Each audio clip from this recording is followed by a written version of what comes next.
Hey listeners, thanks for dropping in. I'm Christy. And I'm Melissa. And this is Buried Motives, where we dig deep into the details of some of the most gruesome dirtbag murderers.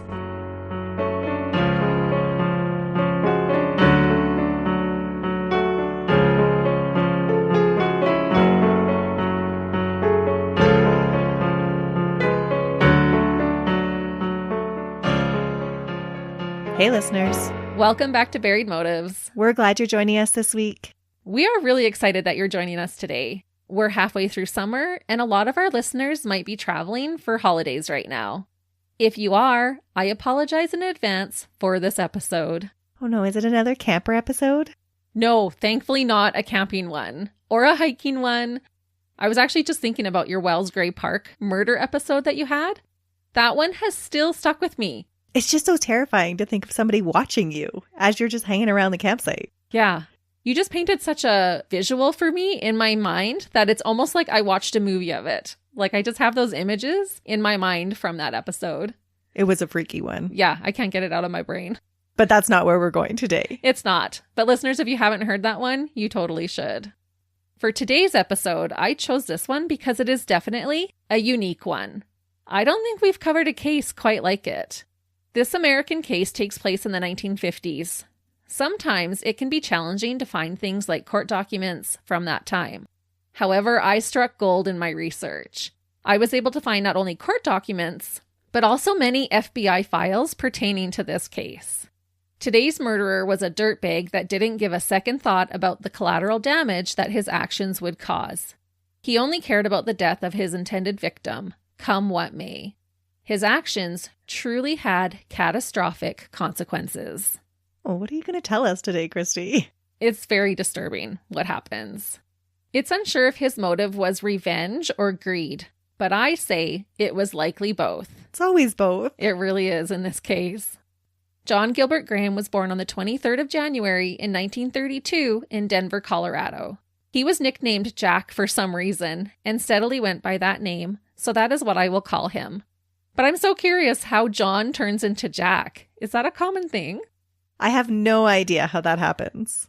It just seems like John and Jack aren't that different of names. They both start with J, they're 4 letters. Like, why was John not good enough? Why did you have to go by Jack? He was a jack of all trades. Or the jack of no trades, maybe in his case. Oh, really? Yeah. He wasn't a very successful person? No, he's not a great guy, as you'll learn. Jack was born to a woman named Daisy Eldora King. I think her maiden name was Walker.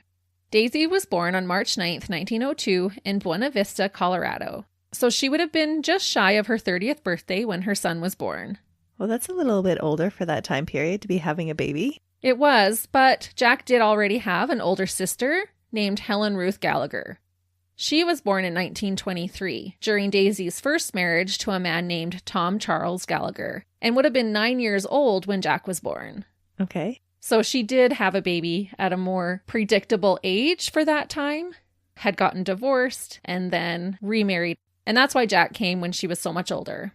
Okay. Jack was born during the beginning years of the Great Depression. Times were tough, and possibly as a result, Jack's father, William Graham, died from pneumonia. Jack was only around 3 years old when his father passed. One report stated that Daisy and William were already separated when he died, but I couldn't confirm that.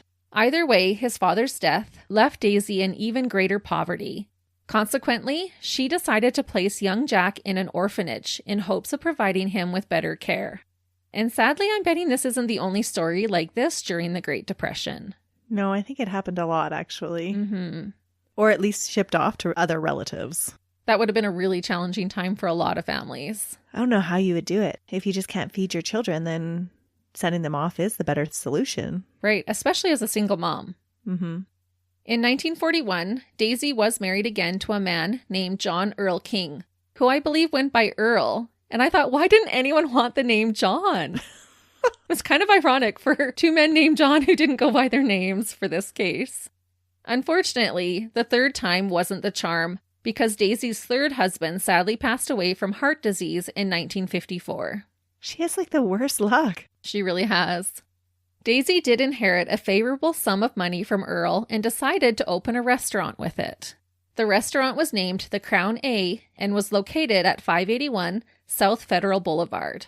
I believe it was a drive-through restaurant, and fast food was a new and upcoming concept at the time, likely being one of the contributing factors of its success.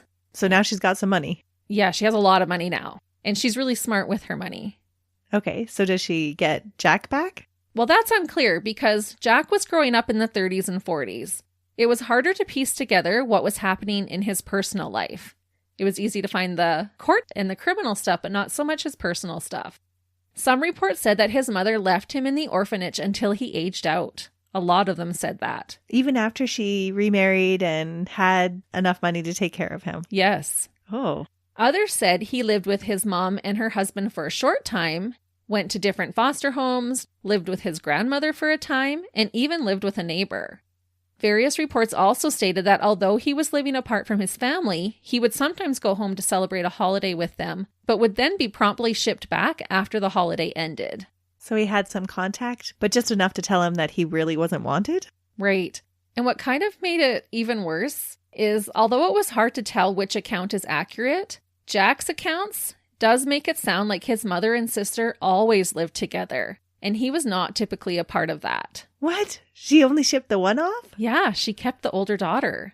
Oh, and we have learned that this never goes well. No, but the daughter was 9 years older, probably able to help her out. You know, if they're trying to, say, wash clothes or sew or do things for work, she probably could have helped. I don't know what was happening, but Helen was with Daisy and Jack was shipped out.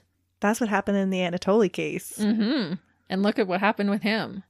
Any way you slice it, his childhood did not appear to be a stable or overly loving one, and I cannot imagine how he wouldn't feel resentment over his mom choosing to keep his sister over him. Jack would later say he felt abandoned and unloved by his mother. It wouldn't be until Jack was 22 years old that he would once more be a part of his mother's life. Understandably, their relationship was strained, and they were often seen arguing. Despite their tense relationship, Jack ended up working at his mother's restaurant. He managed it for her. By the time he was 23, and at the time of the murder, Jack was already married to a woman named Gloria Elson and had a 20-month-old child and a 9-month-old child. Oh, that's quick. Mm-hmm. That's Irish twins. Absolutely it was. They had married in 1953 when Jack was 21, and I think she was only a year younger than Jack. Daisy had come to stay with the couple after their second child was born and was still living with them when the murder took place. She came to help out, but also check in on her business. And apparently she also had other business ventures outside of the restaurant. She had made wise business decisions and reaped the financial benefits. I think that people that lived through the Great Depression just had that natural knack of managing their money well. Oh, absolutely. And especially for her being a woman in the 50s, being this strong businesswoman was quite remarkable. It would be at that time. Mm-hmm. She would have been welcomed in with open arms everywhere she went. Jack lived in a home his mother allegedly paid for at 2650 West Mississippi Avenue in East Denver. She came to stay with them in December of 54. During his trial, we are given a bit more insight into the type of man that Jack grew up to be. Helen, his sister, testified that she had continuously felt less at ease when she was with Jack over the years leading up to the murder. She had also expressed to family members during those years that she didn't think her brother was mentally sound. She expressed that he had, quote, pent-up violence. Because of this, she preferred to not be around him. She said he would joke about violent things and thought they were funny. The example of this she gave was when Jack was staying with her and her husband in Alaska. He was working as a dragline operator for the CAA. One day, he had a hard time loosening a bolt from a piece of equipment, so he grabbed dynamite and used it to blow off the bolt. He thought it was hilarious. He didn't realize how dangerous that was? He got a kick out of things that were violent. Wow. What wasn't funny was when Jack turned violent on occasion towards his sister. Once, he knocked her to the ground and then kneed her in the chest, injuring her ribs. On another occasion, he threatened to hit her with a hammer, and she only escaped because she locked herself inside her room. Was this when they were kids or when they were adults? More adults, it sounds like. Ooh. Because they weren't living together when they were kids. That's disturbing. Uh-huh. And this would be like young adulthood, because he's only 23 at the time of the murder. Right, but way old enough to know better. Oh, absolutely. Another time, Jack had fallen asleep, and when he awoke, he couldn't find his wife. He ended up finding her playing cards with his sister and mother. He was so enraged that he, quote, cuffed and backhanded his wife several times. What? The family was rightfully beginning to fear him. And so Daisy moves in with him, even though she knows he's violent? Yeah, well, she goes there to check on her businesses, but also to help out because they've just had a baby after still having pretty much an infant in the home. Right. Maybe she was worried for her daughter-in-law and the kids. Maybe. Before working at his mother's restaurant, Jack worked various entry-level jobs. He had dropped out of college, where he reportedly met his wife, and had briefly served in the U.S. Coast Guard as a motorman in 1948. He didn't have a great record there, but was honorably discharged just 9 months after joining. Apparently, he was unaccounted for 63 days during his service. How long was his service? 9 months. I was like, where did you go, Jack? It's so weird. So they didn't call it dishonorable, but they're like, yeah, you gotta go. It's not a good fit. Yeah, he was gone 2 out of the 9 months. And I don't think it was consecutively. It was just like some days it's like, where's Jack? Nobody knows where Jack is. And then all of a sudden, oh, there's Jack. So not showing a lot of accountability here. Regarding him being in college, Jack had dropped out of school in grade 9, but then passed the entrance exam for Denver University. They gave him a high school diploma and accepted him into their school, but he ended up dropping out anyway. But that was kind of impressive that he could pass the entry exam with only a grade 9 education. Yeah, I'm thinking he must be fairly intelligent then. Had to have been. Jack was in and out of trouble with the law, and Daisy did seem to use her money to help bail him out. Now married with 2 kids, it is believed that Daisy gave him the manager job and bought him a house to try and get his life on a better track. Well, she's trying to take care of her grandkids. Yeah, and maybe she had some guilt about not being there when he was a child. Maybe. Let me give you an example of a time that Jack was in trouble with the law and Daisy bailed him out. In 1951, Jack was working for a manufacturing firm. He decided to up and steal a large amount of payroll checks and cash them for himself. He was able to forge the president of the company's signature to cash 42 of the checks. Before he was caught? Yes. Wow. Each check was for $100, totaling $4,200. That would be around 65,000 Canadian or almost 50,000 US dollars today. So it was a good chunk of change. Yeah, it wasn't a little amount.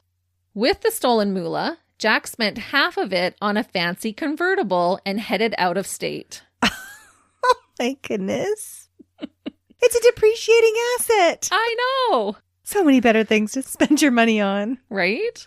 But when you're this young kid, a convertible seems like a great idea at the time. A car is always fun. Not practical, though. What 19-year-old doesn't want a car? The Denver police were able to build a solid case against him and promptly put out a warrant for his arrest.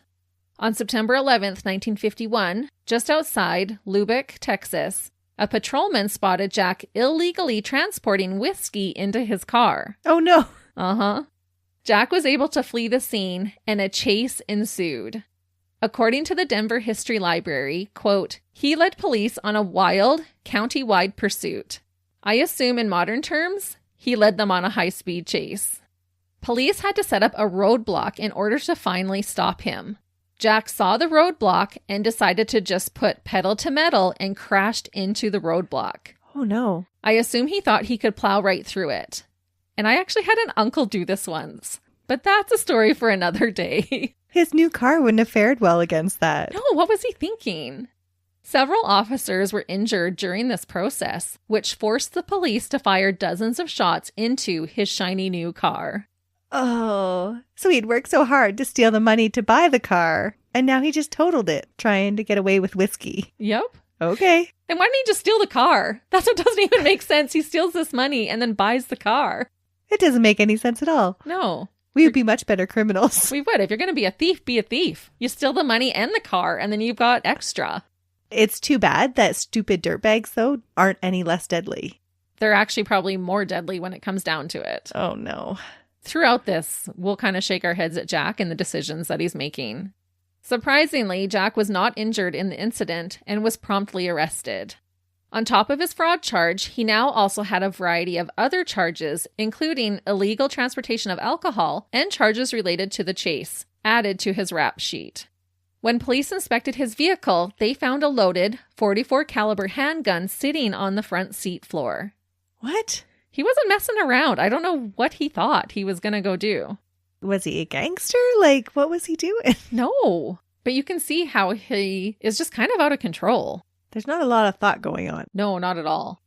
Jack spent 60 days in Texas jail and then was sent back to Colorado to face his forgery charges. Daisy paid back the money that her son had stolen from the company. She had obviously become quite wealthy by this point. I am not sure if it is because he had a rich mama bail him out, but Jack didn't even serve any jail time for his crimes after entering Colorado. But he was charged, right? He was charged. Instead of jail time, he was placed on 5 years of probation and had to meet with a probation officer on a regular basis, which sounded like they were strict about, so he must have complied. Assumably frustrated with her wild and careless son, Daisy told Jack that he had to pay her back the money she spent to keep him out of jail and pay some sort of rent for living in the house. She had paid $2,500 to get him out and then was supposed to make $40 a month payments to pay off the remaining balance. I assume she was making those payments, not her dirtbag son. But that was a lot of money for that time. Mm-hmm. This fight about money increased the tension between them. And there were rumors floating around that Jack was actually stealing from his mother's business. Oh, I wouldn't doubt it. Yeah, I wouldn't put it past him at all. I don't think I would have put him in a managerial position. Not at all. With all the access to money and the books to hide it? Yeah. But I think she was just really trying to help him succeed, like get back on track. Right. And it's so sad to see someone so ungrateful just throw that kind of opportunity away. It's a huge opportunity. Mm-hmm. He could have completely turned his life around. Oh yeah, and been quite successful and comfortable in life. Instead, Jack decided to get creative to come up with money to pay his mother back. Forget this hard work thing. At the beginning of 1955, Jack's Chevy truck was struck by a train outside of Denver. It just happened to be on the tracks? Yeah. The vehicle was somehow abandoned on the tracks, and Jack magically hadn't reported it stolen. Jack submitted a claim to his insurance company for the truck and was paid well for it. What? They didn't raise any eyebrows about how did the truck end up on the railroad track? Yeah, he's like, I don't know how it got there, but he hadn't reported it stolen, and they still paid him out. Interesting. Mm-hmm. Insurance fraud probably wasn't as well documented back then. No, I'm sure it wasn't. Just months after the truck incident, in the early morning hours on Labor Day weekend, a mysterious explosion took place at the Crown A, the family restaurant. Conveniently. Mm-hmm. The place was sadly destroyed. Unsurprisingly, Jack had taken out a hefty insurance policy on the restaurant, which he collected. Conveniently. Yes. It was never technically proven, but it is strongly believed that Jack caused the destruction of both the truck and his mother's booming restaurant. And I thought, what an entitled little creep of a dirtbag. He had no regard for how much his mother had worked to build a business that would supply him with a steady income. No, he just torched it. Mm-hmm. He just wanted the quick fix. Jack later did admit to blowing up the restaurant to collect the insurance money. But he wouldn't have been the one to collect the insurance. It would have been his mom because she owned the building. Well, he had taken out the policy on the building, and so he did collect it. He put himself as the beneficiary? Yep. That is interesting. Daisy decided that she wanted to go visit her daughter Helen in Alaska. She was likely devastated and needing a break from the chaos of Jack. I can't imagine what that would feel like. She's worked so hard to build up this business and then just to lose it all. And I wonder if she suspected him. Yeah, I don't know if she did.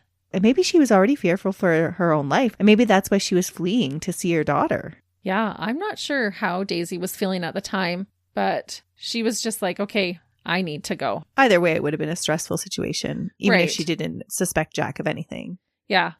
Daisy purchased a ticket on United Airlines Flight 629. This was not a direct flight. The 4-engine plane was a Douglas DC-6B named Mainliner Denver and was being operated by Lee Hall, a World War II veteran. The flight started out in Queens, New York, stopped in Chicago, Illinois, and then stopped at the Denver, Colorado Stapleton Airfield, where Daisy planned to board. The flight was scheduled to then make stops in Portland, Oregon, and Seattle, Washington, before making its way to Alaska, where Daisy would be reunited with her daughter and her family. So a clear cross-country path. He's not. He is. He takes down the whole plane He does. to get back at his mom. Yes. That is a dirtbag move. 44 people boarded Flight 629 on November 1st, 1955. There were 39 passengers, which included Daisy, and 5 crew members, a pilot, a co-pilot, and 3 flight attendants, or stewardesses as they were called in the 50s.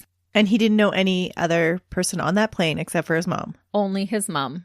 Oh, that is cold. And he does speak about that, which I will tell you about after.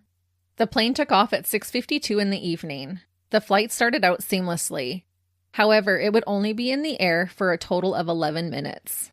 When the plane was above a sugar beet farm near Longmont, Colorado, at 7:03 p.m., it suddenly exploded into flames, while 5,782 feet in the air. Everything and every person on that flight came crashing to the ground. There were no survivors. That is the height of self-centeredness, to not have any regard for any of those other people. Just he wanted his mom dead, and so he took 43 other people down with her? Yeah. Wow. He is like a devil. I can't even imagine even having a couple people perish because of your actions, let alone a whole airplane full. Witnesses said that there was an initial bang or explosion, and then moments later, being filled full of fuel, the aircraft erupted into a massive blast. Flames started at the under part of the plane and then rose, making the plane look like a giant fireball. Both engines separated from the wings, and the propellers continued to spin as they dropped to the ground. As debris fell, smaller explosions could continue to be heard. Bits and pieces, including tiny white-hot bits of metal, fell across several square miles. The explosion was so great that Denver tower controllers reported that the momentary flash would have been seen 10,000 feet into the air at the base of the clouds.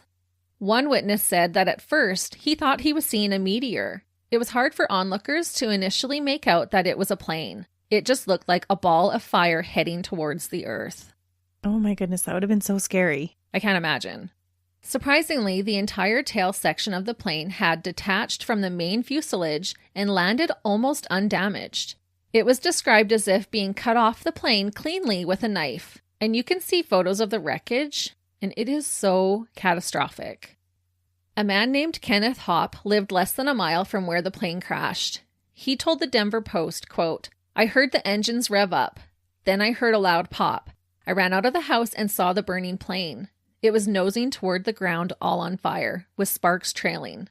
Kenneth hopped into his car and sped towards the area where the plane hit the ground.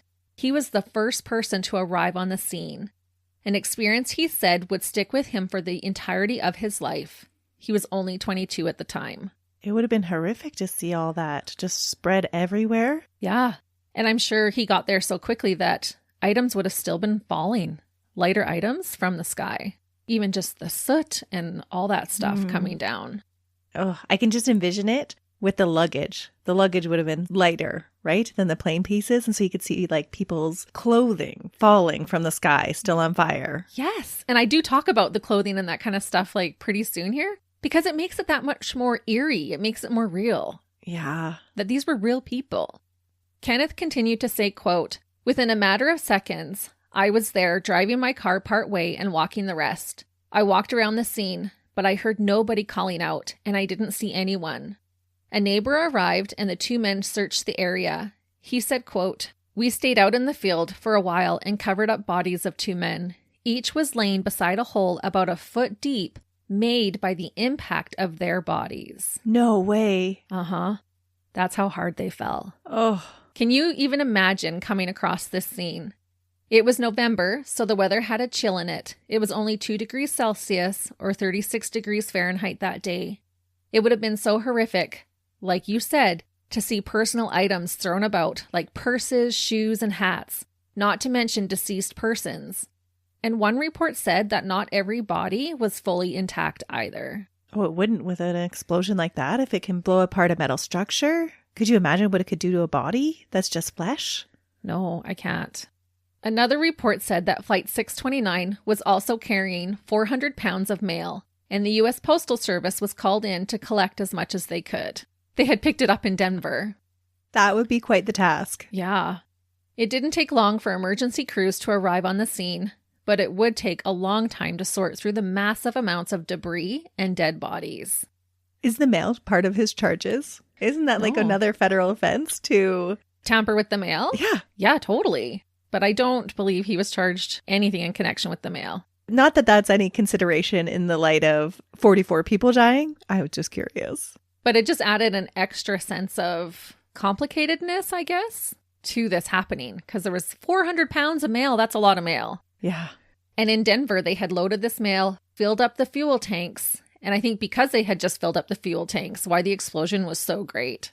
The FBI were involved in this case right from the start. I read that they had actually volunteered their service. They're like, no, we're on this. They were able to obtain a flight manifest. A lot of the people who were on Flight 629 were badly burned or disfigured. Some were identified by loved ones. Others were identified by fingerprints. Eventually, everyone was found and accounted for. Oh, that is at least a comfort that everyone was found. Over a crime scene that big, there is the potential there not to find everybody. It's true. So thankfully they did. I could not find the detailed manifest to be able to read to you everyone who was on that flight that day, but I did find some information regarding a few of the victims, which I will share.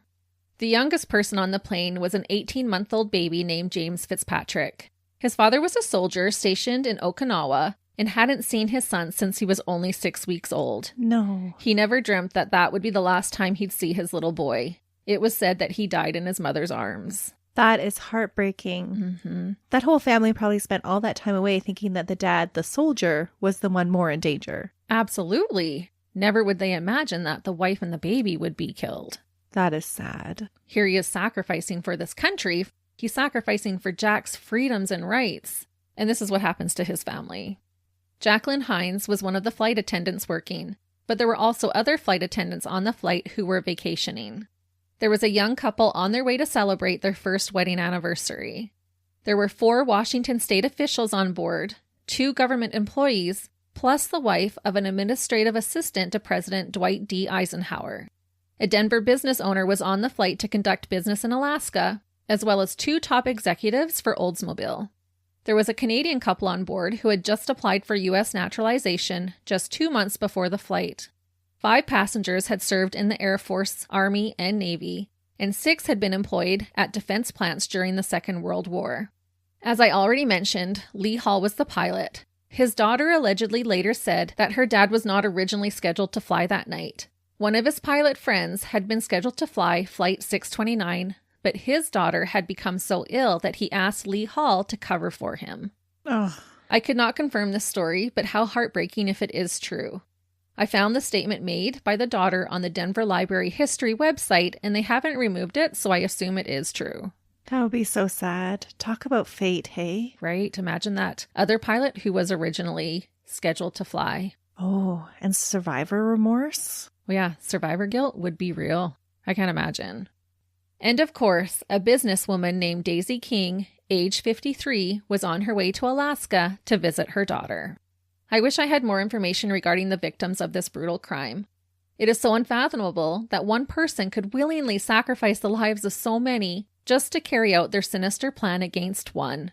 It's truly beyond sickening.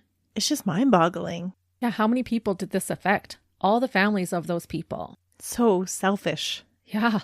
And does he ever make any statements about these families that he affected? He does, and I will read that to you closer to the end of the case. Okay. The FBI first suspected that perhaps an angry employee of the airline or someone who had recently been fired could be to blame. Looking into this theory would warrant an extensive search. They searched the backgrounds of all those on board, causing agents to be sent to countries across the world to investigate. It was also said that the FBI, of course, paid special attention to anyone who had any type of tie to the government. Oh, and there were so many officials on there that had ties to the government. There was. Because there was even just right in the government, but also like the Navy and Army, that kind of stuff. Right. So the connection with Daisy is going to be like last on their list. She wouldn't have been considered very high on their priority list to check out. No, she would have seemed a very low target risk compared to the other people on the flight. Yeah. It would have taken the investigation so long. They're actually really fast. Oh. Yeah, I was really surprised about it. Well, I guess when you're worried about spy espionage conspiracy going on and killing off government officials, you are going to be fast. Yeah, if you think it could be a threat of terrorism or something like that. Right. You definitely would. But the FBI, honestly, they conduct their investigation perfectly in this case. Next, the officials looked into one of the OG motives for murder, which is greed. Who could profit financially from this horrific tragedy? And this next part blows my mind. I had no idea that this was a thing in the past. During the 50s, and I believe up until the 80s, a person could purchase last-minute life insurance from a vending machine at the airport. What? I wrote, excuse me, what? It's totally true. I looked into it and I was like, is this really a thing? And yes, it just stopped in the 80s. So just because you're getting on a flight, you just purchase extra insurance just because? Right. You get your bottle of Coke out of one vending machine and your last minute life insurance out of another. Just in case the plane goes down. Right. And I hate to say it, but this might have been the most ingenious marketing ploy that ever existed. Fear of flying is real for so many people. How often, I wonder, did people purchase that insurance out of the fear of, just in case I don't make it? That is a huge marketing ploy. Oh, it had to be a gold mine. How do you get on a plane? Would you get on the plane thinking, okay, I'm all set, I have life insurance? Or I would be thinking the whole time, okay, the plane's going to go down. The plane's going to go down. You're like, but at least my husband and kids are going to be paid financially for it. I just think they probably sold a lot. That is crazy. I had no idea. No, I had no idea either. It was totally a new thing that I learned researching this. Especially out of a vending machine. It wasn't even a booth that you go to and talk to a real person about. So who logs your signature that you actually purchased it? And did you take the policy papers with you on the plane and then they burned up? And so they never had to pay out? It had, I think it was a 3-carbon copy. And so the machine kept one. There was one that you could mail and then one that you would keep.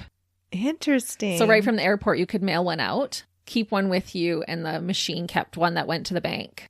For Flight 629, 12 different passengers had purchased last-minute life insurance from a coin-operated machine prior to takeoff. A coin-operated? Yeah, How much were these policies? I don't know, but it was literally like a vending machine. Could you imagine sitting there popping in your quarters? No. Quarter after quarter after quarter for a whole life insurance policy? No. I'm assuming it was pretty affordable, to be honest. Oh, it must have been. Mm-hmm. Because the payout probably rarely happened. They do say that flying is safer than driving. It absolutely is. 6 people had purchased the maximum life insurance amount of $62,500, which today is over $725,000 US and close to $1 million Canadian. Oh, that's a good payout for just last minute insurance. It is. And nobody's doing any background checks. No, not at all. You just put in your coin and you get your insurance. Wow. 4 people purchased the amount of $50,000, which is like $585,000 US, $773,000 Canadian. 2 people bought the amount of $37,500, which is $439 US and $580,000 Canadian today.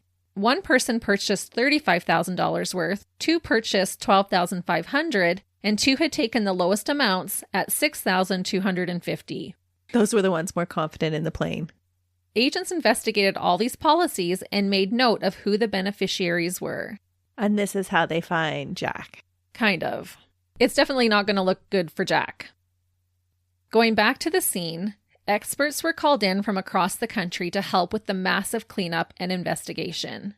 The 44 bodies, as they were found, were taken to Greeley, Colorado, and placed in a makeshift morgue that was set up in the National Guard Armory. The first 2 days after the crash was spent confirming the identities of the victims. Could you even imagine the sheer volume of bodies that they would have to identify? Like, no morgue in the county would be big enough to do that. No, not at all. Every piece of wreckage had to be collected and carefully examined. The pieces were taken to a large warehouse at Stapleton Airport and placed under guard. At this warehouse, a true-to-size replica was created out of wood and wire netting of the center of the plane. As parts were recovered, they were wired to the fake frame like a giant jigsaw puzzle. This thoughtful yet time-consuming plan allowed experts and officials to more fully analyze what happened to the plane. That would have been quite the process. So smart though, really, because it's not a flat thing that you can just put together. It's a huge 3D model. Yeah, of an airplane. Mm-hmm. But by doing that, then they could find out probably the burn patterns of where the fire started. Exactly. To quote the FBI report, it stated, quote, "Upon completion of the mock-up assembly, the chairman of the Structure Investigating Committee of the Civil Aeronautics Board and a Douglas Aircraft Corporation engineer agreed that an explosion had occurred at Station 718 in the rear cargo pit, designated as Cargo Pit Number 4. This point of explosion was further pinpointed as being almost directly across the cargo compartment from the cargo loading door." Oh, so now they can match it with the luggage underneath and Yes. cross-match it with the insurance policies. Exactly. Cargo Pit Number 4 contained passenger luggage, including luggage picked up during its Denver stop. Daisy's luggage would later be determined to have been placed in this exact cargo pit. So smart. Yeah, this investigation was really top-notch.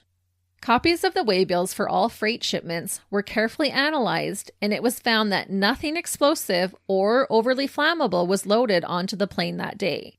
Along with this, all the mechanical parts were inspected, and the conclusion was made that no malfunction of any of the parts had caused the plane to plummet to the earth in a fiery wreck. It had to be foul play. The FBI reports get way more technical. I am just giving you the summarized results of their findings. Just know that their findings and research over this plane crash was incredibly extensive. They definitely dotted all their I's and crossed all their T's. The official accident report stated, quote, "The board determines that the probable cause of this accident was the disintegrating force of a dynamite bomb explosion, which occurred in the number 4 baggage compartment." Where Daisy's luggage is being stored. Yes. On November 7th, 6 days after the crash, the Chief of Investigations of the Civil Aeronautics Board made an official statement that sabotage was indicated in the evidence found, resulting in the FBI opening an official criminal investigation the next day. Everyone and everything had to be investigated. Even the passengers' luggage and personal belongings had to be gone through with a fine-tooth comb. Over 200 people who lived in the surrounding area had to also be questioned, not to mention anyone tied to the passengers, the airline, and staff. That would have been a huge investigation. I can't even believe the undertaking that this would have been. A baseline of the crash site had to be established, and then lines were made to create a 1,000 square foot grid to aid in the extensive search. A 1,000 square foot grid. Yep. That is massive. Yes, they had to mark that out so that every item found could be marked for identification and recorded where it was found in relation to the baseline using the grid. The process had to have been painstaking. And just a little side note, pieces from this explosion were reportedly found well into the 1970s. One farmer claimed that while plowing his field, he unearthed a piece of the plane's engine manifold, which he turned into the federal government. Wow. So for years later, pieces were still being found. Well, some of them probably just got buried right away. Yeah, if the bodies could make a 1-foot indent, imagine a piece of metal, how it could slice right into the ground. Mm-hmm. Other random pieces of the plane and its contents at the time were also found far away from the site by people like farmers and were turned into the authorities for examination. As more and more pieces of the explosion were found, officials started to notice odd pieces of sheet metal appearing that were not part of the plane itself. One fragment was red with blue lettering. They could only make out the letters H and O. This was later determined to be the side of a 6-volt battery. FBI lab techs were also able to determine that components common to dynamite were on wreckage items. These findings led officials to believe that a homemade bomb had detonated during the flight. A bomb so powerful that it took down an entire aircraft and took the lives of 44 people. Do they find any pieces of Daisy's luggage? Not of her luggage, but of her handbag they do.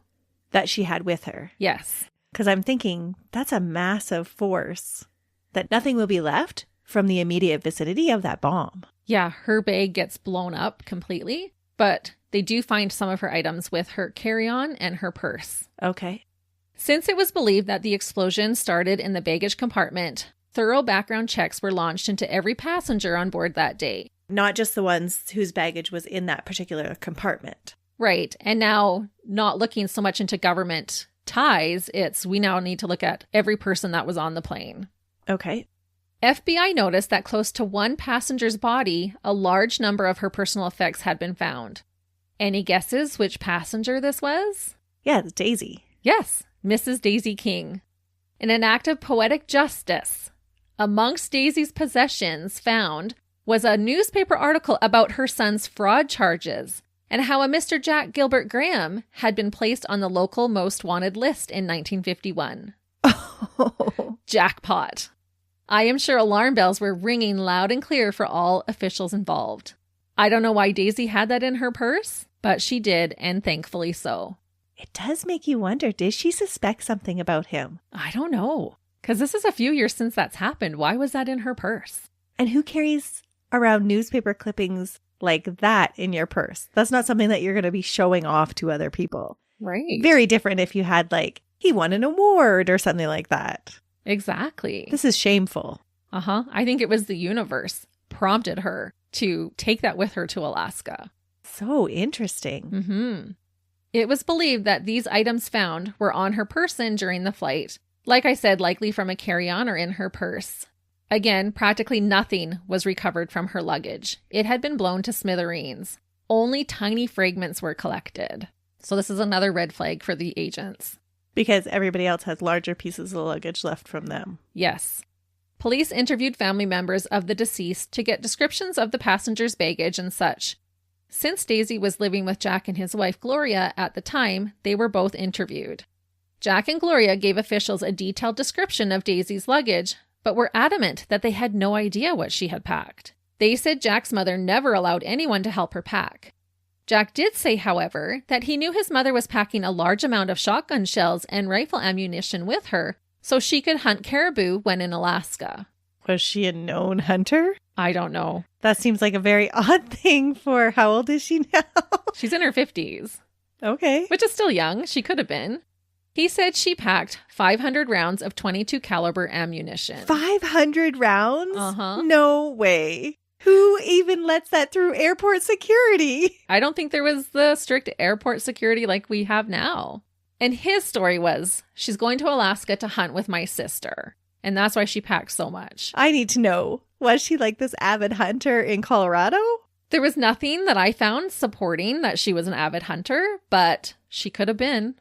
Yeah, I'm not buying it. I didn't either. A woman in the 50s going out to shoot caribou? Hey, she had it all. She was a boss lady in the 50s. She could have been. She has enough money to buy the ammunition when she gets to Alaska then. Exactly. I thought this was really suspicious, and I think it was his way of trying to be like, oh, if it blew up in her suitcase, it's because it had 500 rounds in there. Right. He's trying to explain why it was her suitcase that blew up. Exactly.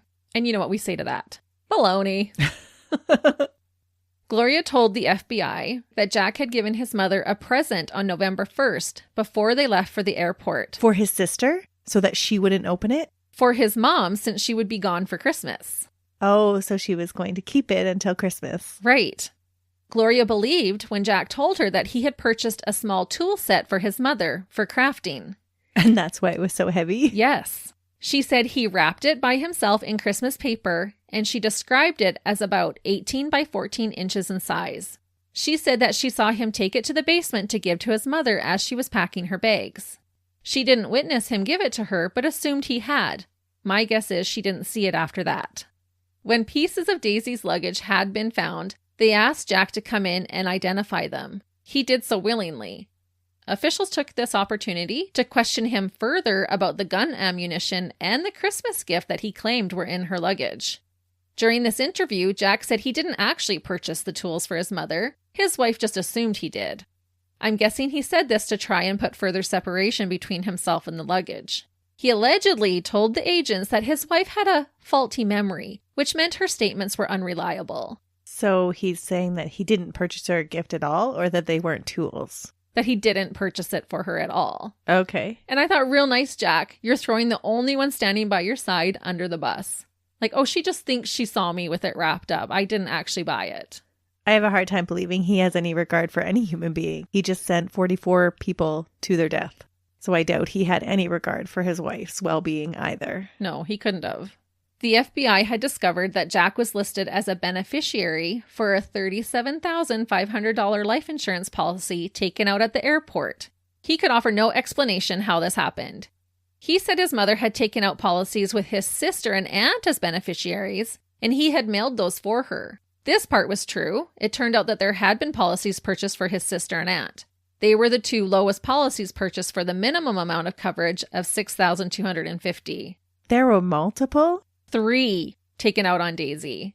And I am certain that he took out these ones for the aunt and sister to make it look like his mother was buying one for everyone. Except his was more money. A lot more money. Well, not the most, though. Not the most, which is bizarre to me. Honestly, he has a ton of money. Why not take all 3 out at the largest amount if you're doing this for money? Yeah. I don't know why. Maybe he didn't have enough change on him. Maybe. It's a long time to be feeding quarters into the insurance vending machine. Right. That just seems stupid, though. It is really dumb. But it actually did raise a red flag because Daisy had 3 of these total policies sold to cover an extremely low risk of dying. It was not very common to have 3 policies for one person. Right. Can't you just put multiple beneficiaries on one policy? No, I don't think you could. Oh, okay. Mm-hmm. And I thought, did Jack really think that the FBI was so stupid that they would believe he had no idea about the policy in his name? And like you said, how dumb was he to not take out the highest amount of coverage for himself? Why not all 3 of them be the highest amount? Because then one wouldn't appear more suspicious than the other. Exactly. I don't know what he was thinking. Jack continued to tell officials that once his mother boarded the plane, he and his wife and son went to the airport to have dinner at the coffee shop inside. He waited around to see the destruction? Yeah. Oh, that is cruel. Ooh. It's low. He said that the food was not good at this coffee shop, and he had gotten sick because of it. A neighbor counteracted this statement, saying they heard Jack turned white and vomited when he heard that his mother's plane had crashed. He later admitted that he had gotten sick because he was concerned for his mother. Not so concerned not to put dynamite in her luggage. Exactly. The neighbor also stated that they witnessed Jack pacing through his house as well as outside all hours of the night. He obviously was distraught, but I bet they originally felt sorry for him, losing his mom in such a sudden and violent way. They probably did feel sorry for him. Yeah. And is it his guilt over all the other people? I don't know, because he doesn't really seem to show guilt or any type of remorse. Maybe it was just that initial reaction, like, oh my gosh, I actually did it. She's gone. Agents knew the math wasn't mathing, and so they went to the Graham's home to get signed statements from his wife. At this point in time, they told Jack that he was a suspect and could consult an attorney if he chose to do so. And I hope he was sweating bricks at that time. Oh, I hope so too. Instead of freaking out, though, Jack played it off as innocent and offered to take a polygraph and boldly invited the agents to search his home and property and take anything they needed to aid in the investigation. Well, by this time, he's had how many days to clean up any evidence that there might be? Right. And he even gave them written permission to do all of this. He was willing to do anything to help catch the dirtbag who caused his dear sweet mother to perish. But now can they match his written permission to the signatures on the insurance policies? They're going to find even better than that. Upon investigating the Graham home, agents found damning evidence against Jack. They found a small roll of copper wire with yellow insulation in a pocket of Jack's work clothes, the same wire that was found at the scene and was believed to be used to create the bomb that took down the flight. Wait. He had days to clean up, and he didn't get rid of all the evidence of creating this bomb? Nope. And even worse, locked inside a chest, the insurance policy dated November 1st, 1955, for $37,500, naming Jack as the beneficiary, was magically found.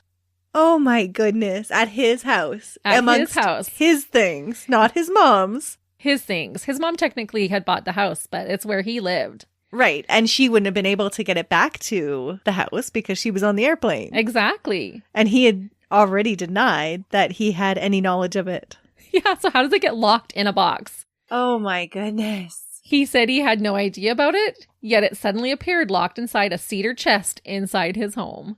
But what a dumb dirtbag. He is, but he's reckless. And we've seen this from his past too. He's just a reckless dirtbag. Impulsive. Right. He's not putting a lot of thought into the things that he's doing. No. Agents also learned that Jack was going to inherit a large amount from his mother's estate in addition to the airport policy.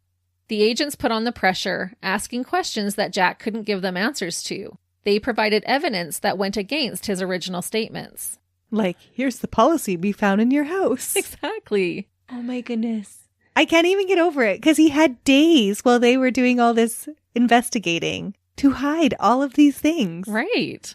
Did he think because it was in a locked cedar chest they weren't going to find it? He didn't think that they would look there. I don't think he thought they would even be wise to him, that they would even show up at his house, to be honest. Right, because he is so conniving. And how would they possibly know? Everything got blown up. He probably was just thinking, there's going to be no evidence. Right. They were too smart for you, Jack. That's right. Yay, FBI. They did really good. I love science. Mm-hmm. The heat must have gotten to him because eventually his goose cooked and he started to confess everything. He admitted to leaving his Chevy truck on the tracks to collect the insurance money and said he was responsible for setting the fire at the restaurant with the same motive. For the restaurant explosion, he disconnected a gas line connection, which allowed gas to fill the room until it ignited from the pilot light on the water heater. Eventually, he also admitted that he had carefully placed a homemade bomb inside his mother's suitcase and set it to go off once he knew she would be in the air. To create the bomb, he used 25 sticks of dynamite. Whoa. 2 electric primer caps, a timer, and a 6-volt battery. Jack signed a confession and was first charged with sabotage. And I just wanted to note that his confession would vary slightly in the details each time he told it. So I went with the FBI report, not his confessions. They basically confess to the same things, but the details do change slightly. Things like when exactly he put the bomb into her suitcase and things like that. Okay. His bond was set at $100,000, which is 1.1 million US dollars and almost 1.5 million Canadian today. Well, that seems fitting since he now has access to all of his mother's fortunes. But this was a lot of money to be bond at that time, but rightfully so. 44 people, rightfully so. Absolutely. Needless to say, he remained in custody. No one was paying this money to bail him out. His poor wife and kids. Yeah, I know, I can't even imagine. But she stands by him through the trial. She does. She does. Even though he's smacking her around. Yep. She doesn't believe that he would do this to his mother. She had to know that he did it. It's proven. On November 17th, 1955, Jack was charged with the murder of his mother, Daisy King. It is remarkable how quickly the FBI handled this tragedy. They had their guy in just over 2 weeks after the crash. 2 weeks to hide evidence. Yeah, from the 1st to the 17th. I cannot imagine the man hours it took to carry out this investigation. They had to have been working nonstop around the clock. Not wanting to leave Jack's fate up to his confession alone, agents went to work proving that Jack had built the bomb. They traced where he had purchased the needed items and had shop owners confirm that he had purchased the deadly items from them. Jack wasn't wanting to take any chances either and quickly transferred all his assets into his wife's name. He then declared himself unable to pay for counsel and was appointed 3 Denver attorneys by the court. What? Mm-hmm. Does that actually work? It did. They appointed him the attorneys. I don't know if it still does. But they were still married. They were still married. Because I have heard many times that people actually divorce their spouse to get those privileges of having an attorney provided or to have medical care taken care of, but they didn't divorce. No, he was able to just transfer it all over and then say, look, I have no money. And the court had to pay for his attorneys. Interesting. I'm sure it's a lot different now, but this is how it was in Denver at the time. And again, like I said, Gloria stayed by his side. And I know it was the 50s, but there has to be some threshold of dirtbaggery that would permit even a 1950s housewife to give her lowlife hubby the boot. Well, Daisy had done it. She had been strong enough to do it. Right. And her husbands hadn't murdered 44 innocent people. So crazy. But, I mean, if she's committed to him and she loves him, it's hard to say what she was feeling in those moments. Yeah. She could have been in shock even, because this was just over 2 weeks that he's now being arrested. It would be so hard to believe that somebody that you loved could do something like this. So I can see why she would initially stand by him. Oh, yeah. She probably felt like she was in a whirlwind. Mm-hmm. Despite signing a confession, Jack pled innocent, and innocent by reason of insanity, before, during, and after the alleged time of the crime. Jack was examined by 2 court-appointed psychiatrists. He said he was influenced by a photo while being questioned in the office relating to World War II, which related to explosives, which then gave him the idea of saying he planted a bomb made from dynamite. Neither doctor believed this ludicrous claim, and both found him legally sane. Yeah, no kidding. It sounds ridiculous. It is. Oh, I see a picture. Oh, yeah, I planted a bomb. No, it doesn't happen that way, honey. He was examined by 6 psychiatrists in total, all with the same results. He was sane. As sane as a murderer can be. Right. Sane enough to be held accountable. Mm-hmm. Jack was kept at the Denver County Jail and was said to be a good prisoner while he awaited trial. However, on February 10th, 1956, at around 5:30 p.m., a guard found Jack slouched on the floor. No. He could hear heavy breathing by his cell and went to check it out. Jack was found with his socks tightly twisted around his neck. He had inserted a piece of cardboard to twist it as tight as he could. He commits suicide? He lives. Ooh. Jack was placed in a straitjacket and sedated. The next day, he was sent to the psych ward at Colorado General Hospital. There, he was strapped to a bed and watched by 4 guards. Following this, he was placed under 24-hour surveillance. During his examination by a psychologist, Jack gave more details about the day of the flight. He said he did make the bomb, and when his mother was getting last-minute stuff ready for her trip, he snuck the bomb into her suitcase and added extra webbing to secure it. He and his entire family drove Daisy to the airport. He dropped everyone off at the door and went to park the car as a gentleman would. Can you imagine if it had gone off prematurely and killed his own family? I can't. How would you ever feel comfortable just driving around your family with explosives in the vehicle? 25 sticks of dynamite. Yeah. I mean, he was fine putting on a plane with 40 other people. It's true. So after he dropped them off and went to go park the car, it was then that he seized his opportunity of being alone with the case and turned the timer on the bomb. And I think it had a 90-minute maximum on the timer. Once inside the airport, he swiftly took the suitcase to the weighing counter so it could be weighed and sent to be loaded on the plane. 90 minutes before a flight? That doesn't seem very long at all. Times have really changed. When the doctor asked him how he felt about the other people on the plane, he said that he realized there could be upwards of 60 people on the plane, but, quote, the number of people to be killed made no difference to me. What? It could have been 1,000. What a dirtbag. When their time comes, there is nothing they can do about it. And he thought he was the person to determine that time? Yeah. Wow, that is narcissistic. Totally. It didn't matter to me. There could have been 1,000. I was going to do what I was going to do no matter what. Also, he could have some money or possibly get revenge on his mom.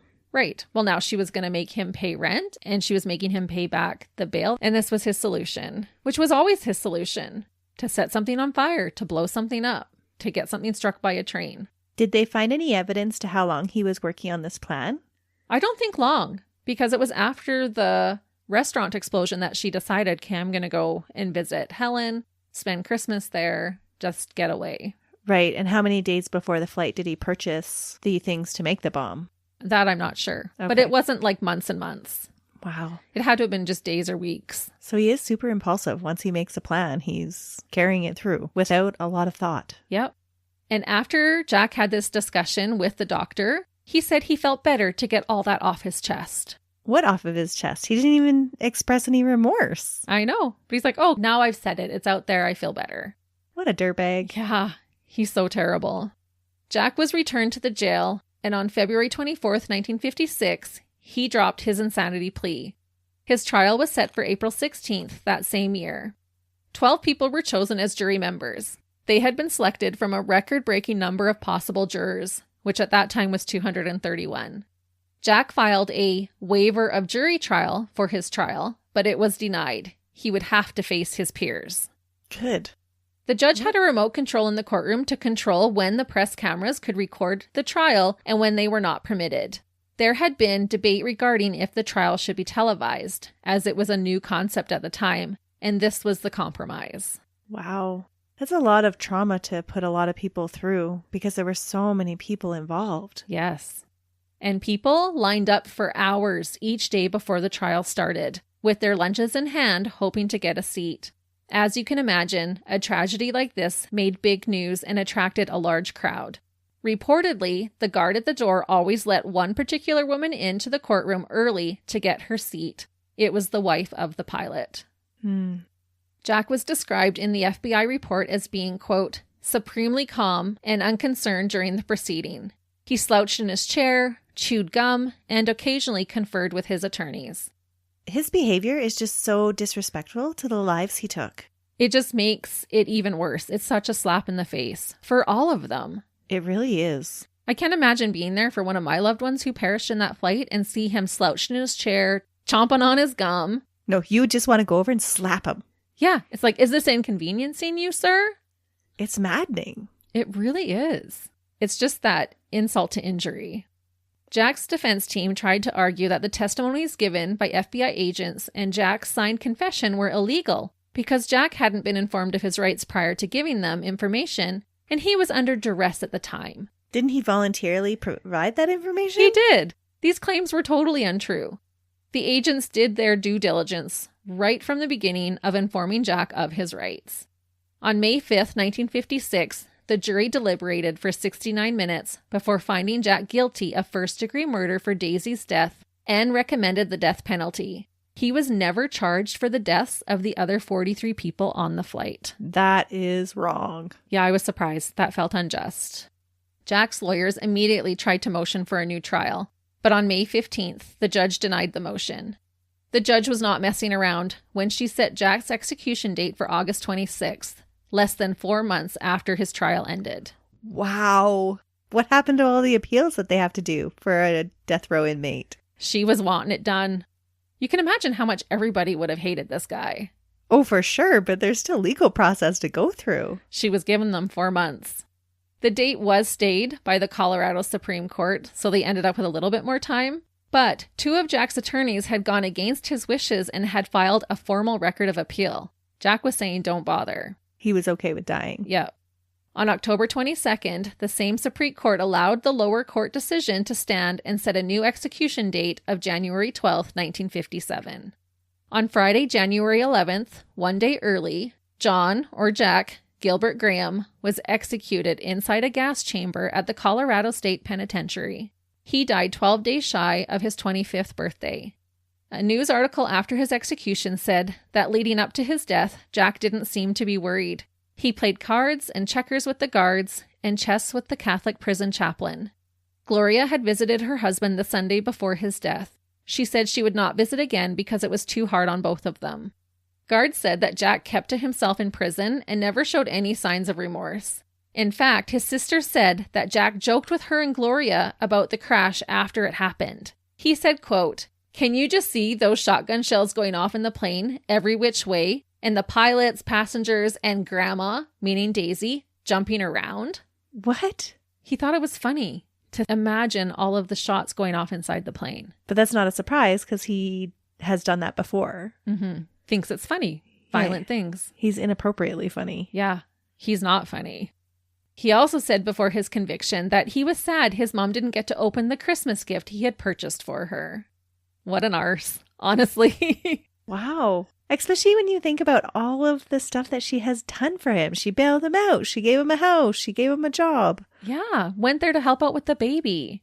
Yeah, she wasn't there for him when he was a child, but she was trying to repair that relationship. Mm-hmm. And we have seen dirtbags who have had way worse childhoods than he did. Yeah, that's true. When a fellow inmate tried to push religion on Jack, he responded, quote, "What do I need with that kind of stuff where I'm going? It won't do me any good in hell." At least he had an understanding. Yeah. When asked what he wanted for a last meal, Jack didn't put in any request. He was brought a dinner of steak, fried potatoes, tossed salad, fruit cocktail, and ice cream. Reportedly, all he ate was the ice cream. Prior to his execution, Jack joked to the reporter who covered his trial that he could sit on his lap during the execution if he wanted to. He was described as being jovial. There's got to be like a emotional dysfunction going on or something. 6 psychiatrists thoroughly examined him and did not report any type of mental health issues going on with him. He's just so inappropriate, though, with his emotions. Yeah, he really is. Is he just that downright rotten to his core, or was there something going on? It's very curious. Mm-hmm. Right before entering the gas chamber, Jack was stripped naked and was given a pair of prison-made shorts to wear. Apparently, the poisonous cyanide fumes at the time would not wash out of the fabric, so inmates were stripped of their clothing prior as to not waste them. It's resourceful. I guess it is. Right before his death, the man who strapped him into the cold metal chair inside the cylinder-shaped gas chamber said, "God bless," to which Jack simply replied, "Thank you." The straps were made of leather and went around his arms, legs, and chest. A black mask was placed over his head, and he was given a final blessing by the chaplain. Everyone but Jack left the room. The door was sealed using a large wheel on the door. The room was completely quiet. Seconds later, cyanide pellets were heard plopping into acid, which caused the deadly gas to surround Jack. He struggled for air as his head shook from side to side. He let out a blood-curdling scream as his chest expanded against the leather strap. Moments later, he was gone. He was pronounced dead at 8:08 p.m. His remains were cremated. He was the 96th person to be executed under Colorado death penalty. Gloria was able to collect insurance money on his behalf after his death. During his trial and incarceration, she said about her husband, quote, "I still love him, and I'm right behind him." People said they could see the toll this case took on her. She was pale and not sleeping and had even received death threats from the public for what her husband did. I do not believe she had any idea what his plan was that frightful night. And that is the case of one man's severe actions caused by greed, but also fueled by insurmountable feelings of revenge and hatred. The dirtbag who didn't care who stood in his way and viewed 43 people as collateral damage. The sickening Jack Gilbert Graham. He's just so narcissistic. Yeah, he's a gross human being. And now we know why we have all the airport security. Absolutely. In fact, just last night, we dropped one of our daughters off at the airport. She's gone off on a humanitarian trip. She's still in the air as we're recording this. And last night I thought to myself, what was I thinking writing a case on such a horrific plane crash while my baby's up in the air? You were not. I was not. Not good planning at all. No, I'm already worried about her. She's headed to South America, and here I am talking about a plane crash. But I am grateful, and I did think about this at the airport, how grateful I am that we have the security that we do. Never again will I complain about being in line for too long waiting to get through security.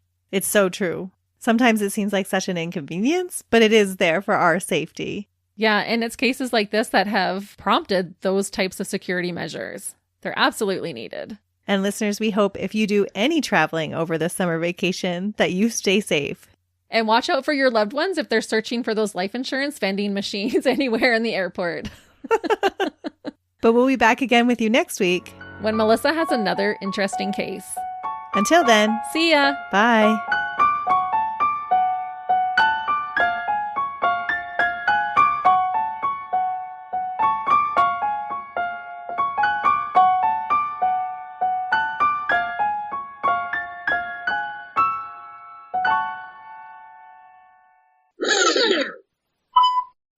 I'm a genius. You are.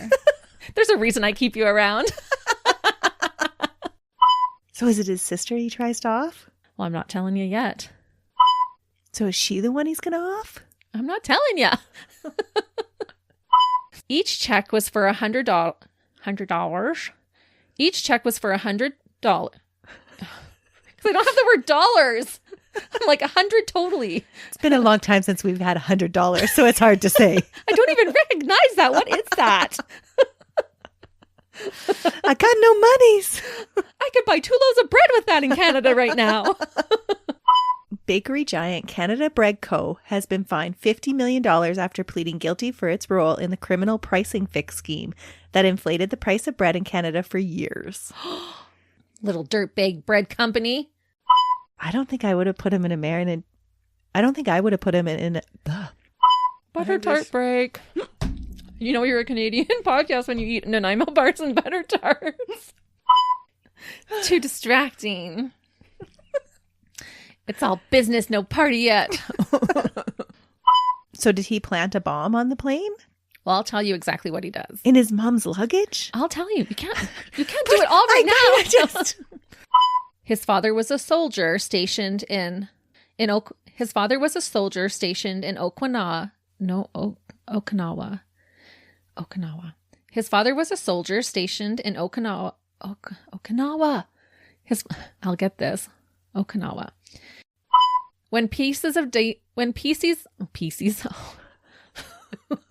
Words are hard.